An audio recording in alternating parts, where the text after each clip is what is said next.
ಗೃಹಲಕ್ಷ್ಮಿಯರಿಗೆ ಬೆಳ್ಳಂಬೆಳಗ್ಗೆನೆ ಭರ್ಜರಿ good news ಬಂದಿದೆ. ಹೌದು ಸ್ನೇಹಿತರೆ, ಇನ್ನು ಮುಂದೆ ಗೃಹಲಕ್ಷ್ಮಿಯರಿಗೆ ಡಬಲ್ ಹಣ. ನಿಮಗೆ ಇದೊಂದು ಸಂತೋಷದ ಸುದ್ದಿ ಅಂತ ಹೇಳ್ಬೋದು. ರಾಜ್ಯ ಸರ್ಕಾರದ ಕಡೆಯಿಂದ ಗೃಹಲಕ್ಷ್ಮಿಯರಿಗೆ ಬಂಪರ್ ಕೊಡುಗೆ. ಪ್ರತಿಯೊಬ್ಬ ಗೃಹಲಕ್ಷ್ಮಿಯರು ನೋಡ್ಲೇಬೇಕಾದಂತ ಮಾಹಿತಿ. ಸ್ನೇಹಿತರೆ, ಒಂದು ಸಲ ಒಂದು ಇಮೇಜ್ ಮಾಡ್ಕೊಳ್ಳಿ, ನಿಮಗೆ 2,000 ಹಣ ಸಿಗ್ತಾ ಇದೆ ಗೃಹಲಕ್ಷ್ಮಿದು. ಅದು ಹಣ ಡಬಲ್ ಬರುತ್ತೆ ಅಂದ್ರೆ ಎಷ್ಟು ಖುಷಿ ಆಗುತ್ತಲ್ಲ. ಸೊ ಹಾಗಾದ್ರೆ ಬನ್ನಿ ಇದ್ರ ಬಗ್ಗೆ ಸಂಪೂರ್ಣವಾದಂತಹ ಮಾಹಿತಿಯನ್ನ ತಿಳಿಸ್ಕೊಡ್ತಾ ಇದೀನಿ. ರಾಜ್ಯ ಸರ್ಕಾರ ಇಂತ ಒಂದು ಹೊಸ ಅಪ್ಡೇಟ್ ಅನ್ನ ಕೊಟ್ಟಿದೆ.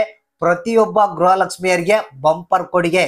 ಇನ್ ಮುಂದೆ ನಿಮ್ಮ ಒಂದು ಖಾತೆಗಳಲ್ಲಿ ಡಬಲ್ ಹಣ ನೋಡಬಹುದು ಗೃಹಲಕ್ಷ್ಮಿಯರು. ಅದ್ರ ಬಗ್ಗೆ ಇದರ ಒಂದು ಡೀಟೇಲ್ ಆದಂತಹ ಮಾಹಿತಿಯನ್ನ ತಿಳಿಸ್ಕೊಡ್ತಾ ಇದೀನಿ. ರಾಜ್ಯ ಸರ್ಕಾರ ಯಾವ ರೀತಿ ಡಬಲ್ ಹಣವನ್ನ ಕೊಡುತ್ತೆ ಗೃಹಲಕ್ಷ್ಮಿಯರಿಗೆ, ಮತ್ತೆ ಇದು ಎಲ್ಲರಿಗೂ ಸಿಗುತ್ತಾ, ಕೆಲವರಿಗೆ ಮಾತ್ರ ಸಿಗುತ್ತಾ ಅನ್ನೋದ್ರ ಬಗ್ಗೆ ಸಂಪೂರ್ಣವಾದಂತ ಡೀಟೇಲ್ಸ್ ನ ತಿಳಿಸ್ಕೊಡ್ತೀನಿ. ಮತ್ತೆ ಗೃಹಲಕ್ಷ್ಮಿಯರು ಡಬಲ್ ಹಣ ಪಡಿಬೇಕಾದ್ರೆ ಏನ್ ಮಾಡ್ಬೇಕು, ಇದರ ಒಂದು ಕಂಪ್ಲೀಟ್ ಆದಂತಹ ಮಾಹಿತಿಯನ್ನ ತಿಳಿಸ್ಕೊಡ್ತಾ ಇದೀನಿ. ಯಾಕಂದ್ರೆ ಇಷ್ಟು ದಿನಗಳ ಕಾಲ ನಿಮಗೆ ಗೊತ್ತಿರಬಹುದು, ಗೃಹಲಕ್ಷ್ಮಿ ಯೋಜನೆಯ 14ನೇ ಕಂತಿನ ಹಣವನ್ನ ಪಡೆದಿದ್ರ, 14 ಕಂತುಗಳ ಹಣವನ್ನ ಪಡೆದಿದ್ರ 2,000. ಇನ್ನು ಮುಂದೆ ಡಬಲ್ ಹಣ ಸಿಗುತ್ತಂದ್ರೆ ಬಹಳಷ್ಟು ಖುಷಿ ಆಗುತ್ತೆ. ರಾಜ್ಯ ಸರ್ಕಾರ ಇಂತ ಒಂದು ನಿರ್ಧಾರವನ್ನ ತೆಗೆದುಕೊಂಡಿದೆ. ಬನ್ನಿ ಇದ್ರ ಬಗ್ಗೆ ಹೆಚ್ಚಿನ ಒಂದು ಡೀಟೇಲ್ಸ್ ನ ತಿಳಿಸ್ಕೊಡ್ತಾ ಇದೀನಿ. ಪ್ರತಿಯೊಬ್ಬ ಗೃಹಲಕ್ಷ್ಮಿಯರು ನೋಡ್ಲೇಬೇಕಾದಂತ ಮಾಹಿತಿ, ತಿಳ್ಕೊಳ್ಳೇಬೇಕಾದಂತ ಮಾಹಿತಿ. ಜೊತೆಗೆ ಆದಷ್ಟು ಮಂದಿಗೆ ಈ ಒಂದು ಮಾಹಿತಿಯನ್ನ ಎಲ್ಲರಿಗೂ ಶೇರ್ ಮಾಡಿಬಿಡಿ. ಯಾಕಂದ್ರೆ ಡಬಲ್ ಹಣ ಪಡಿಬೇಕಂತ ಎಲ್ಲರ ಆಸೆ ಇರುತ್ತೆ. ಸೊ ಅದಕ್ಕಾಗಿ ಪ್ರತಿಯೊಬ್ಬರಿಗೂ ಈ ಒಂದು ಮಾಹಿತಿಯನ್ನ ಶೇರ್ ಮಾಡಿ. ಹೌದು ಸ್ನೇಹಿತರೆ, ರಾಜ್ಯ ಸರ್ಕಾರ ಇಂತ ಒಂದು ಗುಡ್ ನ್ಯೂಸ್ ಅನ್ನ ಗೃಹಲಕ್ಷ್ಮಿಯರಿಗೆ ಕೊಟ್ಟಿರುವಂತದ್ದು. ನಿಮಗೆ ಡಬಲ್ ಹಣ ಇನ್ ಮುಂದೆ ಗೃಹಲಕ್ಷ್ಮಿಯರಿಗೆ. ಸೊ ಇದ್ರ ಬಗ್ಗೆ ಹೆಚ್ಚಿನ ಒಂದು ಡೀಟೇಲ್ಸ್ ನ ನಾವು ನೋಡೋಣ. ಸ್ನೇಹಿತರೆ, ಈಗ ಕಳೆದ ಒಂದು 3-4 ದಿನಗಳಿಂದ ಈ ಒಂದು ಇದ್ರ ಬಗ್ಗೆ ಬಹಳಷ್ಟು ಚರ್ಚೆ ನಡೀತಾ ಇದೆ. ಗೃಹಲಕ್ಷ್ಮಿಯರಿಗೆ ಹಣ ಡಬಲ್ ಮಾಡಿ ಕೊಡ್ಬೇಕಂತ. ಸೊ ಹಾಗಾದ್ರೆ ನಿಮ್ ತಲೆಯಲ್ಲಿ ಓಡ್ತಾ ಇರ್ಬೋದು, ಯಾವ ರೀತಿ ಡಬಲ್ ಕೊಡ್ತಾರೆ ಅಂತ. ಇಲ್ಲಿ ಸ್ನೇಹಿತರೆ, ಇಲ್ಲಿ ರಾಜ್ಯ ಸರ್ಕಾರ ಬಹಳಷ್ಟು ಕ್ಲಿಯರ್ ಆಗಿ ತಿಳಿಸಿದೆ.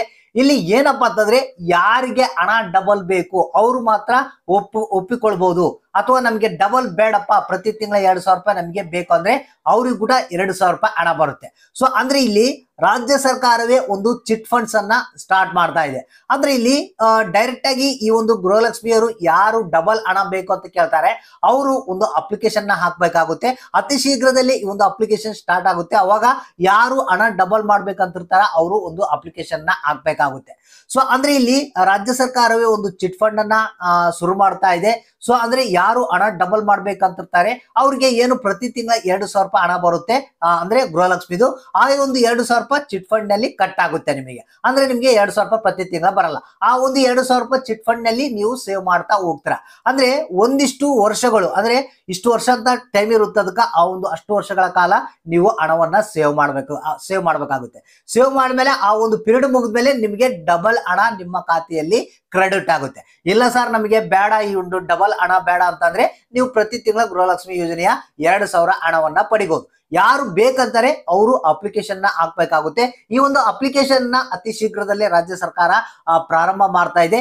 ಈ ರೀತಿಯಾಗಿ ಗೃಹಲಕ್ಷ್ಮಿಯರಿಗೆ ಹಣವನ್ನ ಡಬಲ್ ಮಾಡುವಂತ ಒಂದು ಸ್ಕೀಮ್ ಅನ್ನ, ಅಂದ್ರೆ ಚಿಟ್ ಫಂಡ್ ಅನ್ನ ರಾಜ್ಯ ಸರ್ಕಾರವೇ ಪ್ರಾರಂಭ ಮಾಡ್ತಾ ಇದೆ. ಹಾಗಾದ್ರೆ ಈಗ್ಲಿಂದಾನೇ ತಯಾರಿ ಮಾಡ್ಕೊಳ್ಳಿ. ಯಾರಿಗೆ ನಿಮ್ಮ ಹಣವನ್ನ ಡಬಲ್ ಮಾಡ್ಬೇಕು ಅನ್ನೋದ್ರು ಇದ್ರೆ ಅದನ್ನ ಅವರು ಅಪ್ಲೈ ಮಾಡ್ಬೋದು. ಯಾಕಂದ್ರೆ ಕೆಲವರು ಏನಾಗುತ್ತೆ ಅಂದ್ರೆ, ಈ ಒಂದು 2,000 ರೂಪಾಯಿ ಬರ್ತಾ ಇರುತ್ತೆ, ಅದನ್ನ ಖರ್ಚು ಮಾಡ್ಬಿಡ್ತಾರೆ, ಅಂದ್ರೆ ಉಳಿತಾಯ ಆಗೋದಿಲ್ಲ.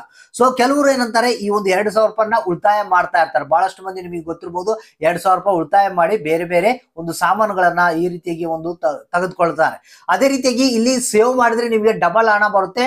1 to ಡಬಲ್ ಪ್ರಾಫಿಟ್ ಅನ್ನ ನೀವು ಪಡೆದುಕೊಳ್ಬಹುದು. ಹಾಗಾದ್ರೆ ಅತಿ ಶೀಘ್ರದಲ್ಲೇ ರಾಜ್ಯ ಸರ್ಕಾರ ಈ ಒಂದು ಅಪ್ಲಿಕೇಶನ್ ನ ಪ್ರಾರಂಭ ಮಾಡ್ತಾ ಇದೆ. ಎಲ್ಲರೂ ವೇಟ್ ಮಾಡ್ತಾ ಇರಿ. ಯಾರು ತಮ್ಮ ಹಣವನ್ನ ಡಬಲ್ ಮಾಡ್ಕೊಳ್ಬೇಕಂತಿರ್ತಾರೆ ಅವರು ಅದರಲ್ಲಿ ಅಪ್ಲಿಕೇಶನ್ ನ ಹಾಕ್ಬೇಕು. ಇದ್ರ ಬಗ್ಗೆ ಹೆಚ್ಚಿನ ಒಂದು ಡೀಟೇಲ್ಸ್ ನ ಈ ಒಂದು ಅಪ್ಲಿಕೇಶನ್ ಪ್ರಾರಂಭ ಆದ್ಮೇಲೆ ನಿಮಗೆ ತಿಳಿಸ್ಕೊಡ್ತಾ ಇದೀನಿ ನಾನು.